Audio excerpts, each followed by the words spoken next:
The Torah says, don't kill a civilian. But the Torah says, what is a civilian? A member of the other nation, of the enemy nation, who surrenders. If he hands you the gun and says, I surrender, can't kill him. That's morality. That's sensible. That's wise. But to simply say, civilian, it's not intelligent. Good evening. Hello, hello. Thank you for making it tonight. We're having a little minor miracle here because we are surrounded by neighborhoods that are out of power, and half of our building doesn't have power, but somehow here we are in the light. Well, even half the room doesn't have power. But not only do we have power enough, but we also have Wi-Fi, so we can do all the technology. And anyway, but thank you all for coming out and braving the weather and the power, and especially to those who have sponsored and made tonight possible. Very, very greatly appreciated. And now that I know that you're an easy touch, I'll call you again, and we'll do this. We'll do this again, because this is going to be amazing. It is obviously my pleasure and such a wonderful thing that we can have my parents here for Pesach, and my father is leaving tomorrow, where he's going to Israel, where they've asked him to come to Israel and tell them what's going on in Israel. As they get this, right? That's the world today. So, but we have the opportunity and the privilege to make this happen tonight.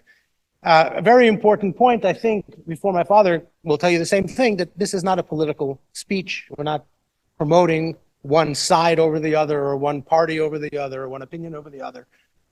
We're here to learn about what does Judaism have to say. And when it hurts my heart when I see people who are proud, active, wonderful Jewish people, and they say things like, Judaism says, and other Judaism. But where did you learn that? In the School of Social Work at your local university? What does Judaism actually say about anything? And the answer is, well, don't ask a professor of something else. Ask the Torah. Ask Judaism. So that's what we're here for tonight. I'd like to introduce my father, who will enlighten us on that subject. Tati, it's all yours.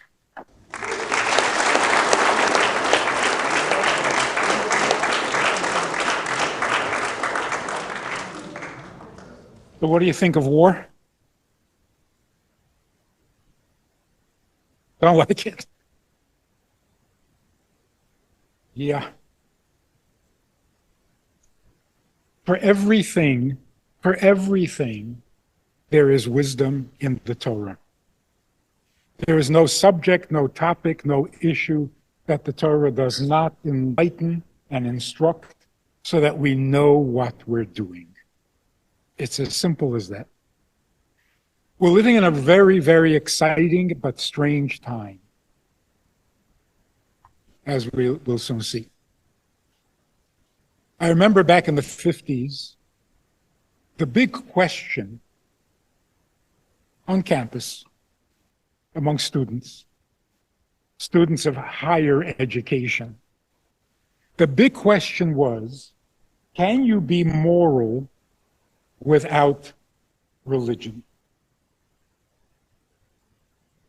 It's a good question. It was never resolved. But since then, the question really has changed. It's not, can you be moral without religion? It's, can you be sane without religion? And it's starting to look like the answer is no. Where did the sanity go?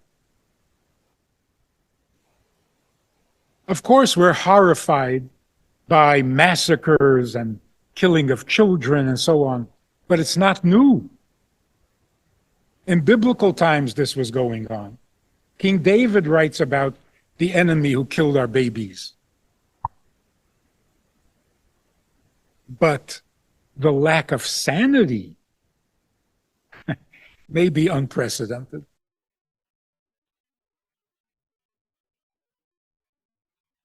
First, a little background.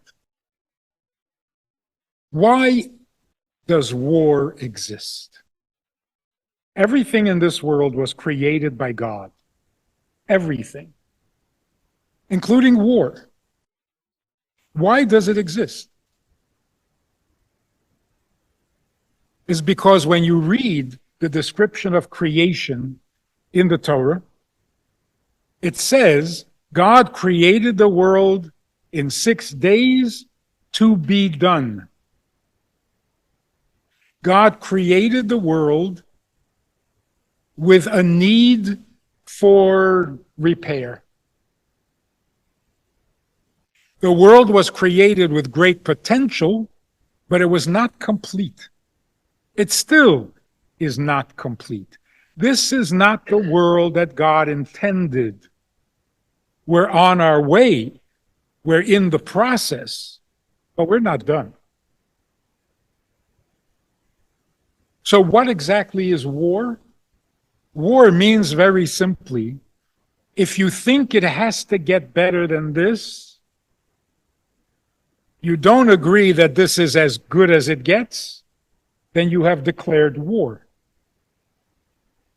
If you believe that there must be a cure for cancer, that's a war. When the status quo is not acceptable and some change must be introduced or instituted, that's war. Change what is happening for something better. That is the initial purpose of what we call war. It didn't have to deteriorate to bombs and bullets, and certainly not to barbarism. But once you have war, you can have it on the highest level, like an ideological war, a war of ideas, or it can deteriorate to what we're seeing. But the idea of war means the way it is not acceptable. It must be improved. It must be changed. So if you believe in tikkun olam, then you've declared war. You are at war with the status quo because you're convinced that it's got to get better than this. Now, if we fought that battle exclusively, the world probably would be a much nicer place by today. But unfortunately, for most of history, there were those who didn't see the point of an ideological battle. They could relate only to a physical battle. Right now, in this stage of history, the ideological battle must be resolved. It's the only way to put an end to war. Because if the original purpose for war is completed or resolved, then it will never again deteriorate to bombs and bullets. What is the war that is meant to be? The clarity and the devotion to a world according to God. I was speaking to a Catholic minister, priest, in Brooklyn, who was very, very popular in his neighborhood. He's like the Pied Piper. Children love him. Teenagers adore him. He re-enlivened the church that was dying. He has programs for all the kids, different ages, takes them off the streets, teaches them music and other stuff. Very, very good.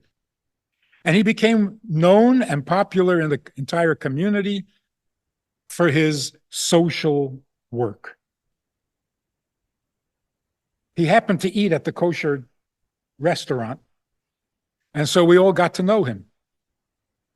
We were sitting in the restaurant once, and he's telling us of his different activities, how he's taking kids off the streets who would be criminals and he's making a mensch out of them. So I asked him, that's your social work, but as a priest, what is your theology? What are you teaching these teenagers about God? He says, no one ever asks me that. I said, but it's a good question, no? He says, yes, and I'll tell you what my theology is. I tell the teenagers that it is their responsibility to make the world a better place. Now, as far as I know, that is not traditional Catholicism. Long way from the original, but it's a beautiful idea. You challenge teenagers who have the energy and the idealism and the naivete.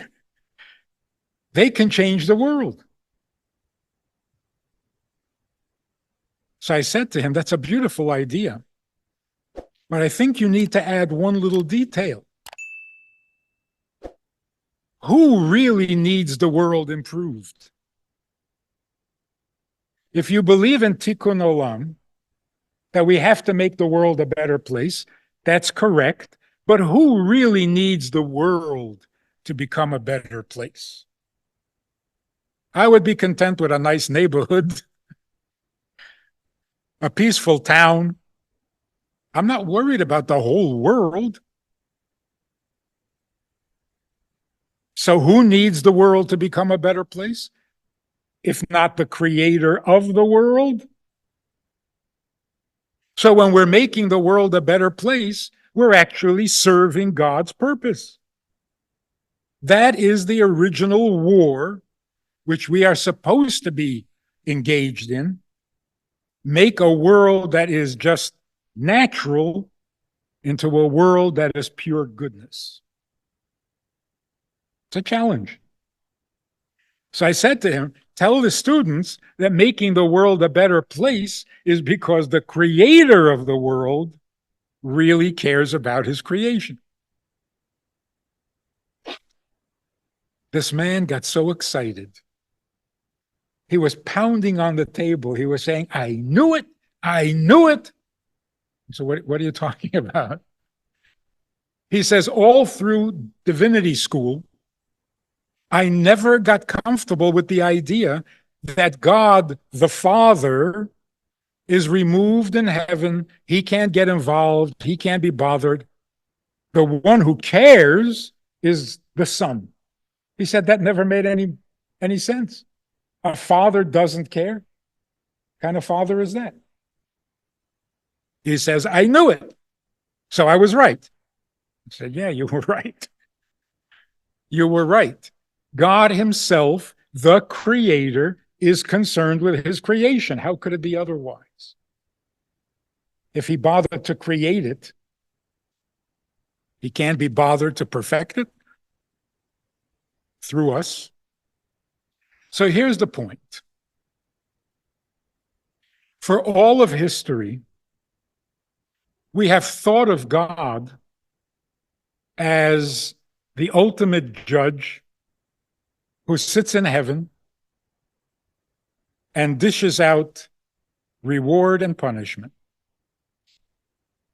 We struggle, we have to fight, we have to work, we have to grow, we have to make the world a better place. And he sits there watching, maybe even laughing. And then if we don't get it right, he smiteth the sinners and the people. And so,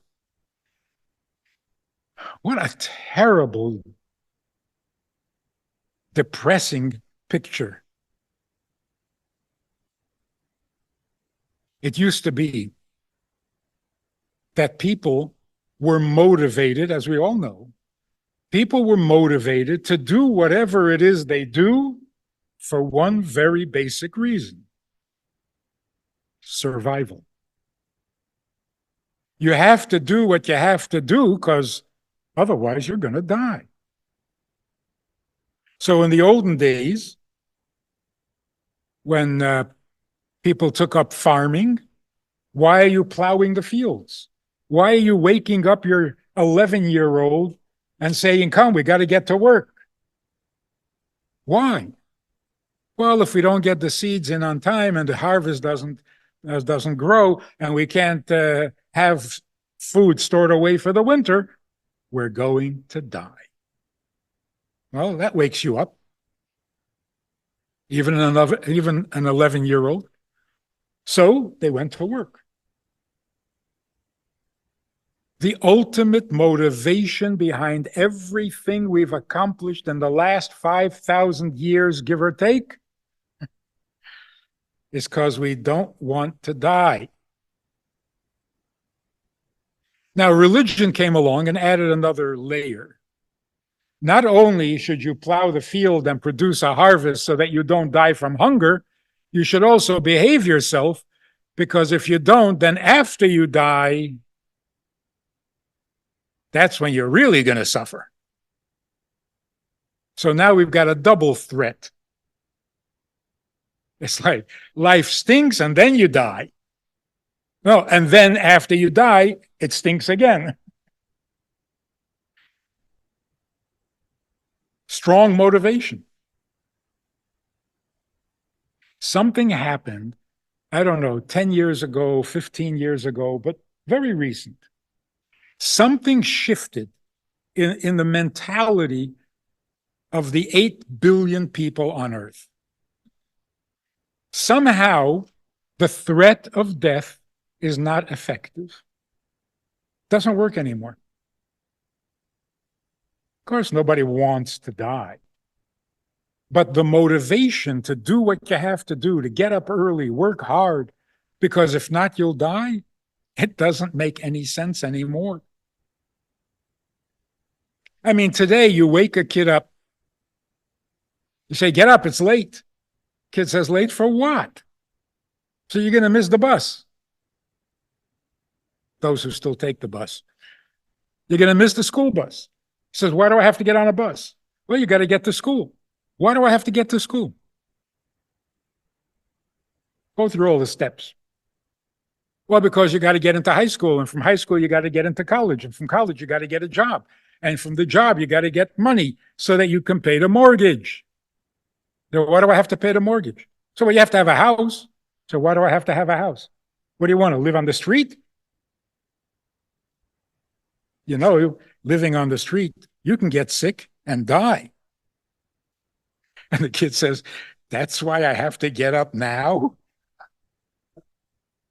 Because 45 years from now, I may die?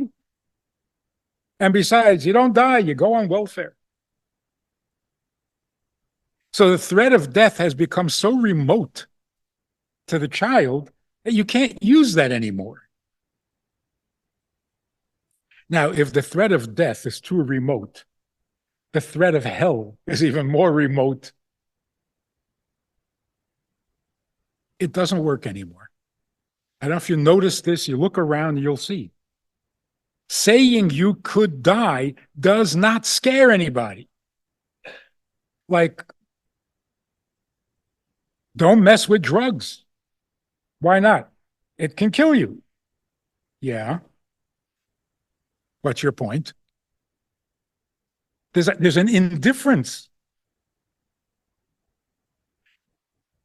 Part of that is a development of a messianic mentality. As we get closer and closer to Mashiach, the thinking changes. And the change that happened is, why am I always dependent on God, asking him to do for me, asking him to serve me? Shouldn't I be serving him? Now, if I'm focused on serving him, then threatening me is completely irrelevant. I want to do something for him. Why do you have to threaten me?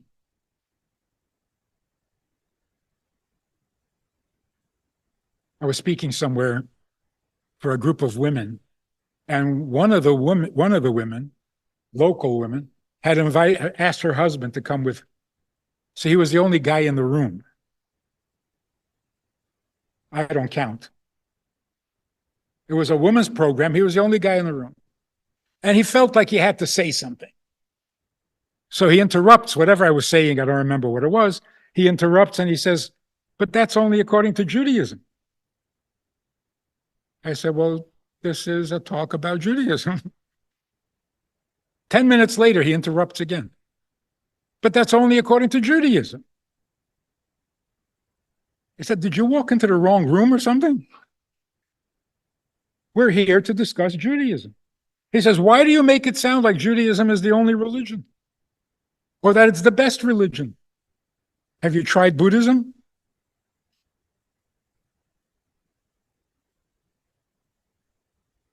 So I had to deal with it. He wouldn't let up. I said, look, I live in Minnesota. This was back a few years.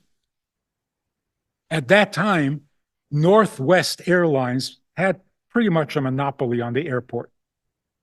So if you wanted to go East Coast, West Coast, Northwest Airlines. I said, imagine if someone comes over to me at the airport and says, oh, again with the Northwest? What do you think? Northwest is the only airline in the world? You think Northwest is the best airline? Have you tried Southeast? My answer would be, I don't care what the airline is. I'm interested in a destination. It's not the airline. It's the objective. I want to get to New York. Northwest takes me there. I want to go to California. Northwest takes me there. Southeast goes to Florida. So what do you mean, have you tried Southeast? What's to try? When I need to go to Florida, I will go with Southeast because it'll take me there. Isn't the same thing with religion? Nobody goes looking for religion. Nobody says, oh, I think I need to be religious. Nobody. Every religion has a destination.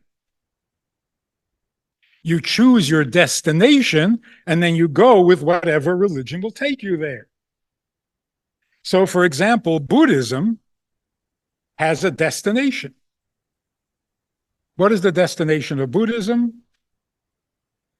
Enlightenment, nirvana, bliss.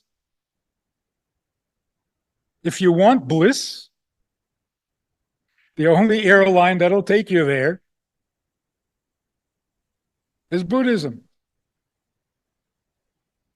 Go to the airport, look under Enlightenment, Buddhist Airlines. Now, what if you're Jewish and bliss does not appeal to you? Because if you experience bliss, you can never kvetch again. Can't complain, you can't. Not my destination.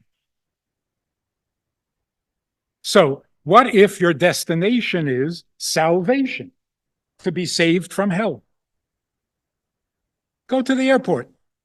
Look at the board. Salvation, one airline, Christianity. It's the only one. So if you want salvation, you'll take Christian Airlines.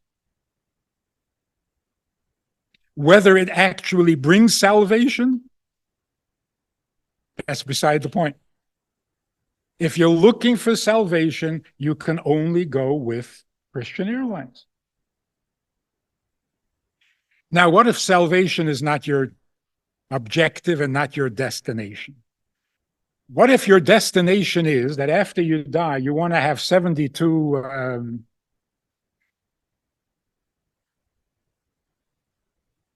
well, Christianity is not going to give you that. You go to the airport and you look. Virgin Airlines.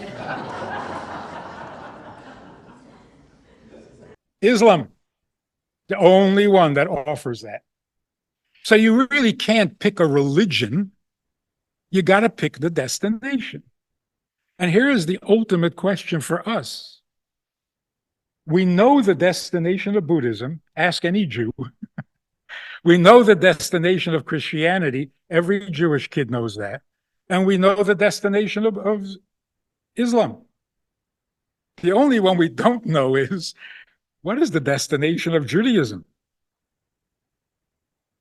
Where are we going? Where do we want to go? The one thing they all have in common, the religions of the world, the one thing they all have in common is that the destination can be achieved only through dying. Jews don't like that idea. I'm looking for a destination that I can achieve while I'm alive. So what is the destination of Judaism? To go to heaven? We just learned in Pirkei Avos, the first chapter of Pirkei Avos, do not serve God for the reward that the mitzvah brings.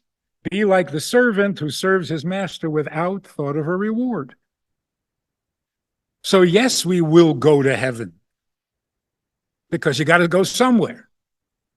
So when you're no longer going to be living on earth, all right, we'll go to heaven. Unless you're a cowboy and then you want to go to Texas.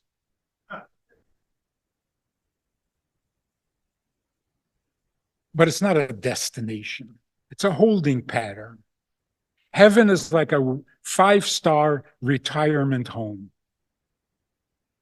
It's nice, it's pleasant, it's safe, it's comfortable. You're well taken care of, but you're basically retired. And we don't want to retire. We want to stay alive and continue to do for him. The destination of Judaism is serve God with joy. He does everything he does for us because he has to. We can't manage on our own. But that's not an objective. That's not a goal. That's not an achievement. Jewish achievement means I can give God the world that he wants to have. If I make my little piece of the world more godly, if I bring a little more holiness to where there isn't any, I'm serving God's purpose. In other words, the destination of Judaism is to give back. This change in mentality suddenly dawned on people in the last decade. What is this begging God, pleading with God, always? It's not a life. It's too needy.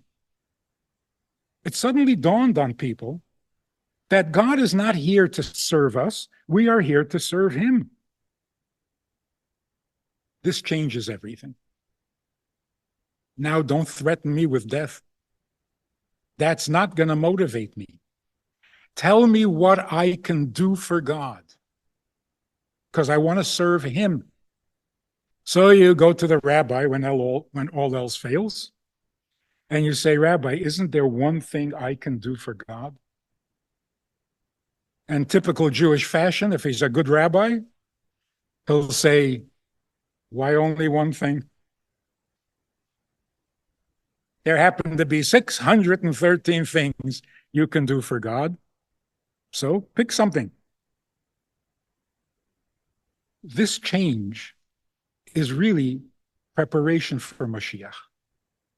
If the whole world woke up tomorrow morning, 8 billion people woke up and simply asked the question, what can I do for God?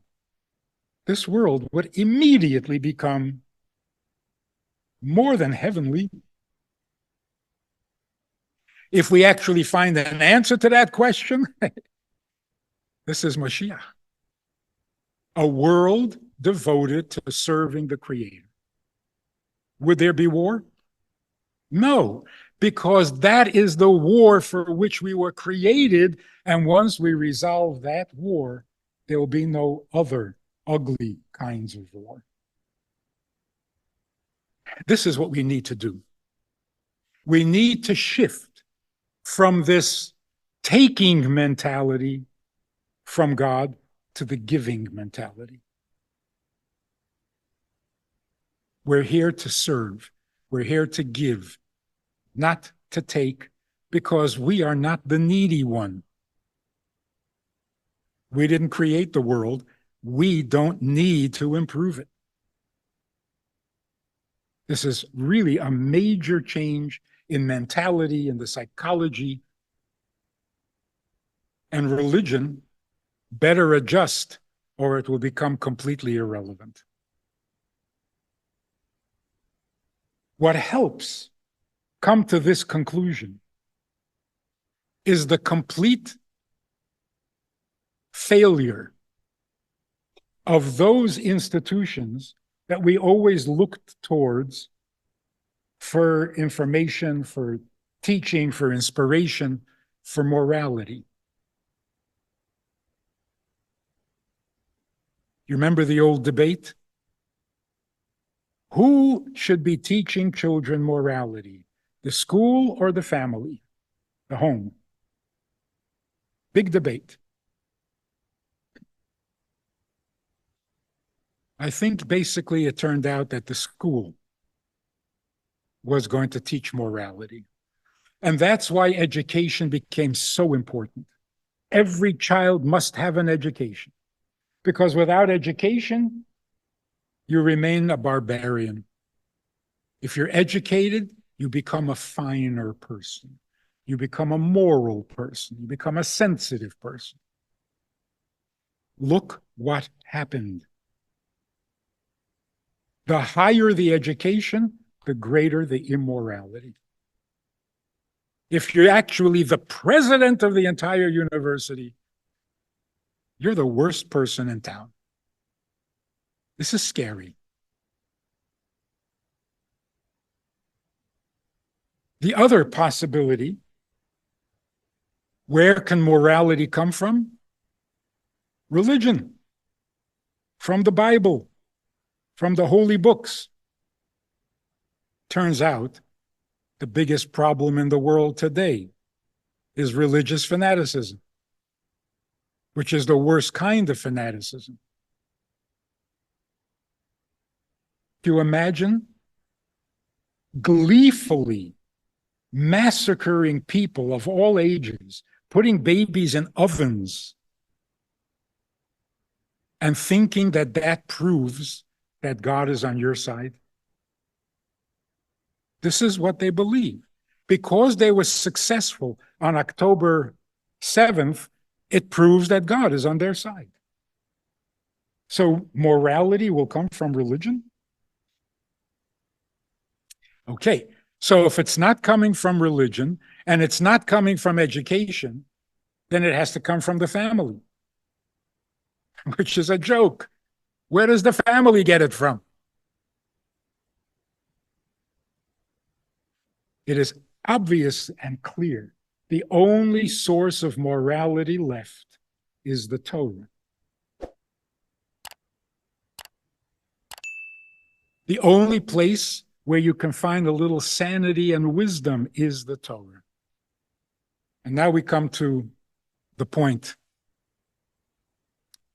It's very sad that there are many Jews, very well-intentioned, sensitive, pro-Israel, who, despite their good intentions, feel a little guilty.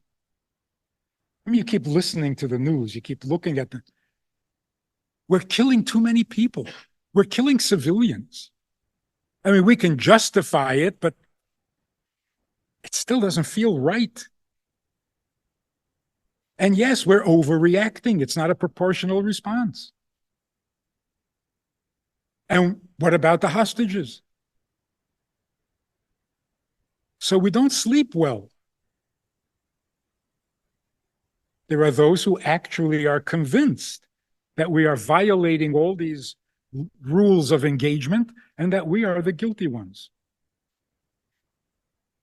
But even those who still have their head on straight, there's a certain degree of doubt or guilt.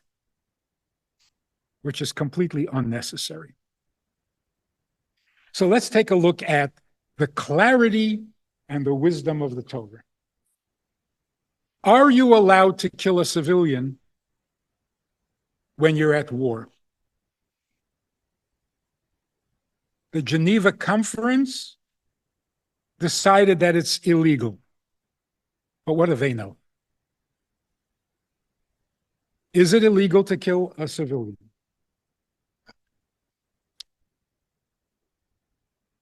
It wasn't ever in history. In fact, the experts on war say you do not win a war unless the civilians feel defeated. Just defeating an army does not win the war. And that's what happened in World War I. The Germans were defeated, but not in Germany.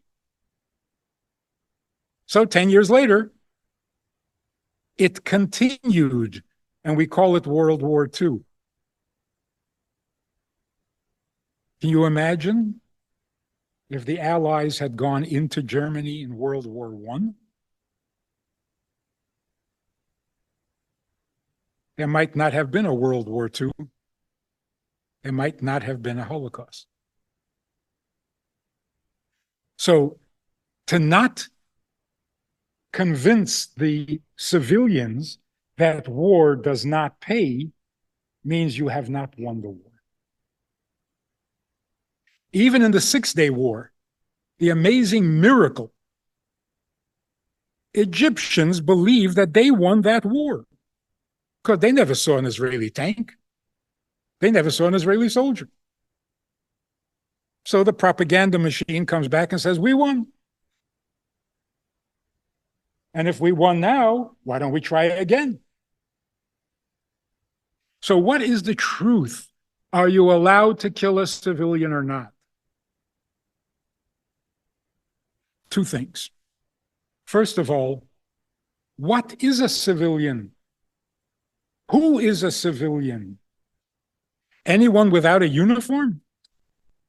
Obviously, that's not right. Guy who works in a factory. He doesn't carry a gun. He doesn't carry a grenade. He makes grenades. Is he a civilian? Of course not. He's part of the war machine. If he works in a factory that makes boots for the soldiers, is he a civilian? Or is he part of the war machine? So the first thing you have to do is define what is a civilian. The Torah says, don't kill a civilian. But the Torah says, what is a civilian? A member of the other nation, of the enemy nation, who surrenders. If he hands you the gun and says, I surrender, I am yours, can't kill him. That's morality. That's sensible. That's wise. But to simply say, civilian, it's not intelligent. But even more than that, an Israeli soldier goes into a village looking for the terrorists. And as he's looking for terrorists and being shot at, he needs to make decisions constantly about who is the civilian and who is not. In the heat of battle, he has to determine who is a civilian. That's crazy. That's suicidal. For the army to say, be careful, don't shoot a civilian, is immoral, not moral, because you're putting your own soldier at risk. For what? For the chance that the guy might be a civilian? So the second point of this whole thing is a civilian has to identify himself as a civilian. Otherwise, how are we supposed to know? So if a guy identifies himself as a civilian by surrendering, then you're not allowed to kill him. That's morality. But it's sane morality, not insane, suicidal, artificial law.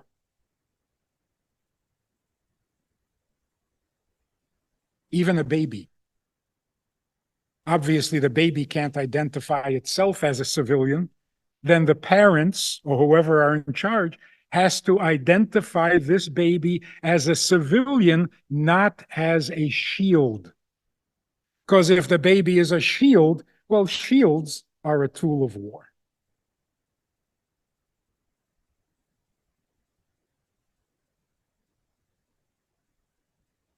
What about the disproportionate response? Are we guilty? We're killing too many people. Let's think about it the Torah way. Disproportionate killing means you've already achieved peace, because the amount of people you killed have now discouraged the enemy from ever trying a war again for at least 40 years. That's peace.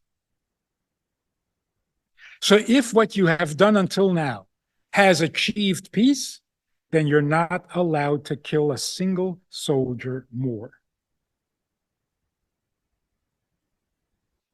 If you could make peace by killing one person, then you're not allowed to kill two. That would be disproportionate. But disproportionate relative to the peace agenda, not relative to what the enemy did to you. That is so childish. Oh, I hit you once, you hit me twice. Proportionate means proportionate to the objective. The objective is peace for at least 40 years. On the contrary, if you kill 10 people and it does not bring peace, but you're feeling bad, 10 people, it's a lot of people. And you say, okay, that's enough. Enough, I'm not killing anymore. That is so immoral, because the 10 people you killed died for nothing. So once you achieve peace, you're not allowed to kill a single person more. But until you achieve peace, you're not allowed to stop and cause all those who did die to have died for nothing. That's Torah sense, Torah morality, true morality, not an apparent morality that leads to immorality.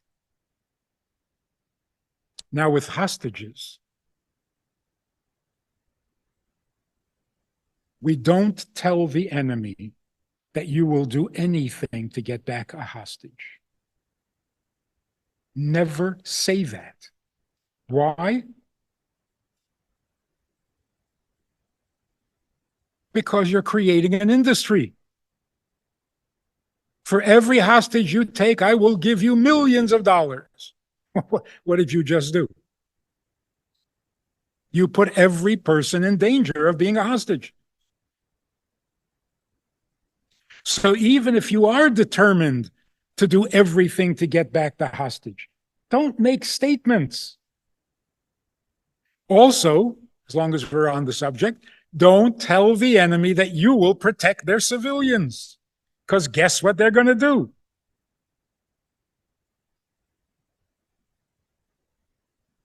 This is a scary thought. When two Arab states are at war, do they ever take hostages? No, because what's the point? When two Arab states are at war, do they ever use civilians as shields? No, because it wouldn't do them any good. We keep telling them over and every time the prime minister gets up to speak. We are very careful. And then we complain they're using human shields. What was your idea?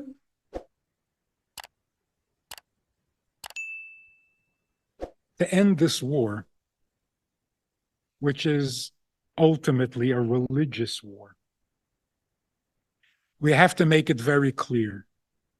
We don't go by Geneva Conference, by Oslo Accords. We go according to Torah.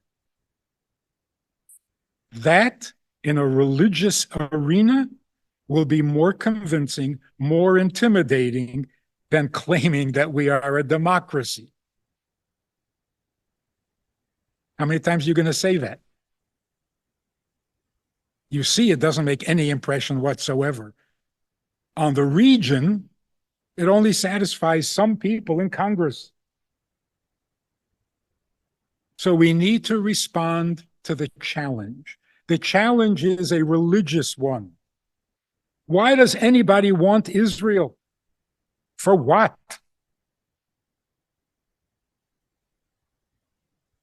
For Jaffa oranges? Why will people fight over Israel if not for religious reasons? So this is essentially, and it always has been, a religious war. Always. Why did the Babylonians bother to conquer this little piece of land that has nothing in it? They were conquering the world. They had to spend time conquering this little piece of geography. And then the Romans. They had the whole world. They had to fight for this little piece of land. It was always religious. It was always a crusade. And it still is. And therefore, the solution to this problem is a religious solution. God gave us the land. Read it in the Bible. And nobody messes with the Bible in the Middle East because they're all religious. So how does it make sense that the religious fanatic says, this land is our land. We have a divine right to it. And you say, well, I don't believe in God. Oh, too bad. That's not an answer. I'm telling you this land is mine because God gave it to me. What's your answer? We're the only democracy in the Middle East. That's your answer? You see why we haven't gotten anywhere?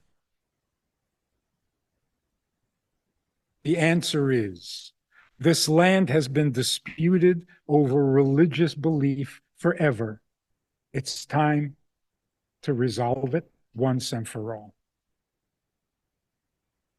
You may be very religious. You pray 5 times a day. I was in the airport one morning, and I'm thinking, should I put on the tefillin here in the airport or wait till I get to where I'm going and I'll do it there? I'm thinking, I'll wait till I get there.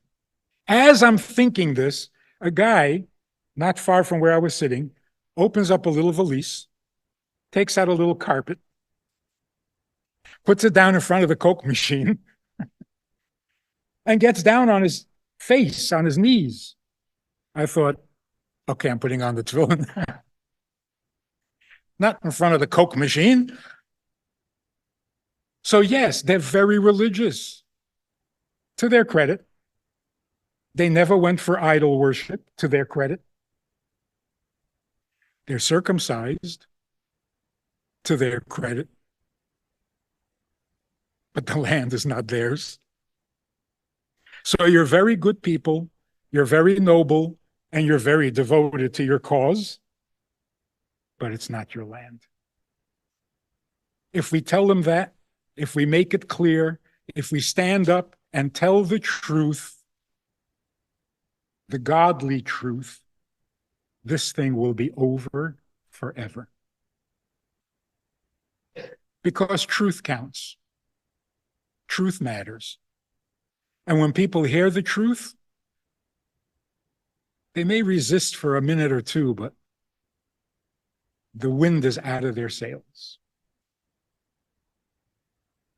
So the solution to the world's problem is make the world more godly which is the original war, so that we won't have to go through these ridiculous wars. People say, should we take our mezuzah off the door because it's getting dangerous? No.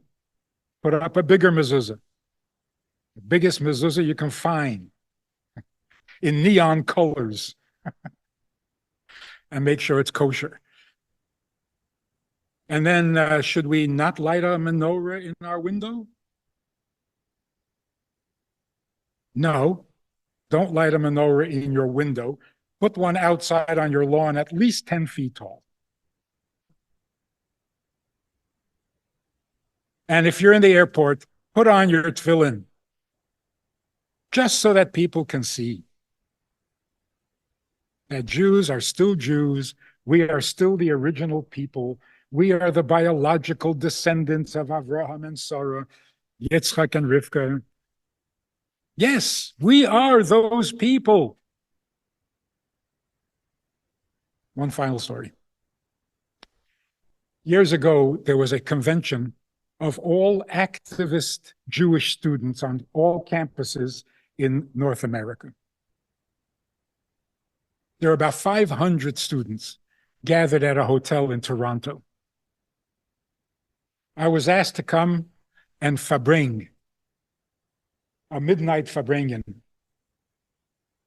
To make a long story short, we sat all night, literally all night until the sun came up.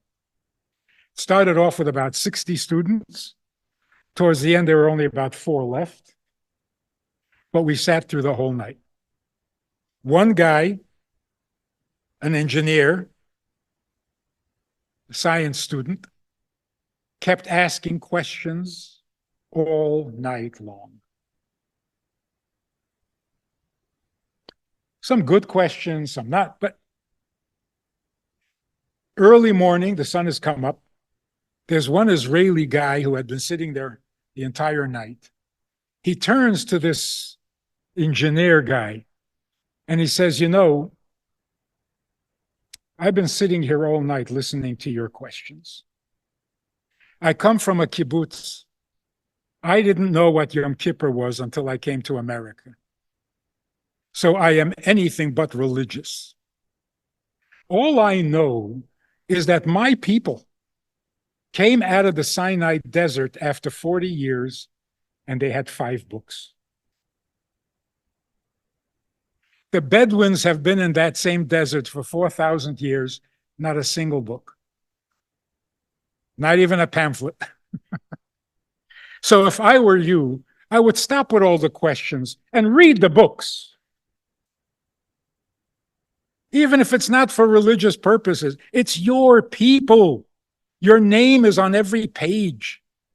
Speak to the children of Israel. Tell the children of Israel. Children of Israel messed up again. Every page. And who are these children of Israel? You.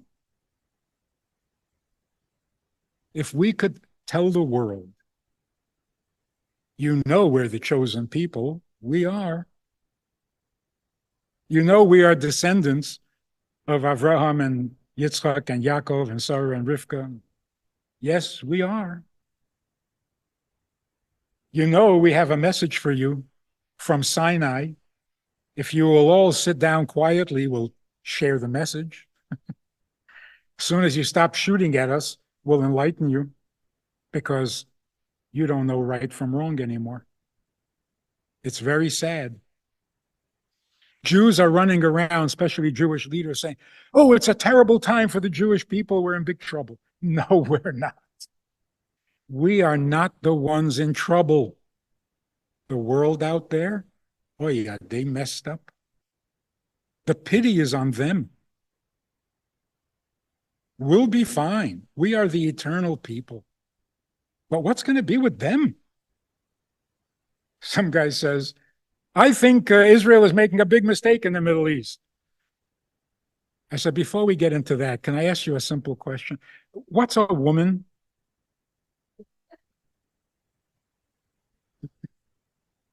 He says, I don't know. I said, then I'm not going to debate morality with you. Go back to school and learn something. So is the pity on us? Are we in trouble? No, we are the final hope. And despite the way the world treated us for most of our history, we're willing to teach them, to share what we know, to enlighten them. If they would just stop shooting, put down the gun, I'll talk to you. That's where we are today. The message is, what can you do to serve God now, today, here? Because if you can't, then you're not on the team. Then you're not part of the solution. Everyone can, right now, right here, as we are. We don't have to have a personality change. We don't have to gain faith. We don't have to become religious. Just do something to make God's world a little better. If everybody did that, the world would be 8 billion times better. That's a good world. So, let's get to it. Nothing to wait for. We're not waiting to die and go to heaven. In fact, God wants to come down to earth. And as we make the earth more comfortable for him, he will become more present in this world, so we'll never have to go to heaven. And death will become unnecessary. Not only not a threat, not even a possibility. Yeah, you agree? No more death. Life is forever. Death is temporary. See, we got everything backwards. We are not needy. We're here to serve God's need. Europe does not dictate morality. They haven't known morality in at least 2,000 years. We dictate morality because we read the Torah. That will make us a good world. Thank you.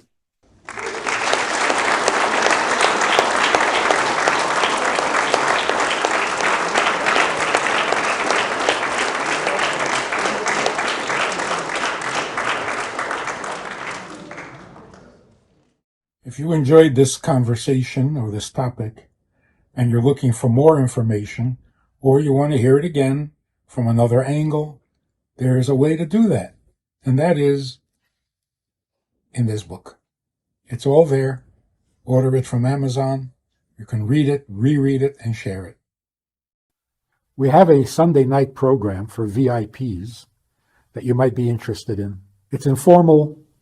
It's questions and answers. It's conversation. It's really relaxed. It's really pleasant, enjoyable, informative, and kind of community-like. It's a Sunday night program. There's a Wednesday morning program for the VIPs, and there's a Wednesday night program. All of it just conversation, casual, laid back, unscripted. So join us. Take a look. Click the link below and see which of the three suits you best, and join us for some enjoyable conversation.